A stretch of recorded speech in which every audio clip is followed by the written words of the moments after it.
मुंबई महानगर प्रदेश क्षेत्रातील वाढत्या लोकसंख्येला पुरेसा पाणी पुरवठा होण्यासाठी या क्षेत्रातील सिंचन प्रकल्प तातडीने पूर्ण व्हावेत। महसूल व वन विभागाने यासाठी आवश्यक त्या परवानग्या देण्यासोबतच भूसंपादन प्रक्रिया टाइमलाईन निर्धारित करून तातडीने पूर्ण करावे असे निर्देश मुख्यमंत्री देवेंद्र फडणवीस यांनी दिले।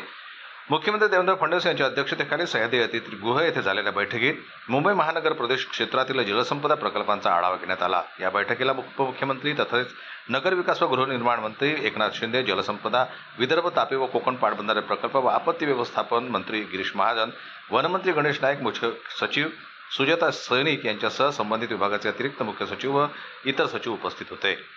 या सभेमध्ये मुंबई महानगर क्षेत्र सर्वात वेगाने वाढणाऱ्या शहरी भागापैकी असून पाणी पुरवठा हा यातील महत्त्वाचा मुद्दा असल्यामुळे आगामी काळातील वाढणाऱ्याची वाढती मागणी लक्षात घेता शाई व सुसरी प्रकल्पाची कामे पूर्ण करण्याबाबत जलसंपदा विभाग आणि संबंधित यंत्रणेने कार्यवाही करावी अशा सूचना मुख्यमंत्र्यांनी यावेळी दिल्या।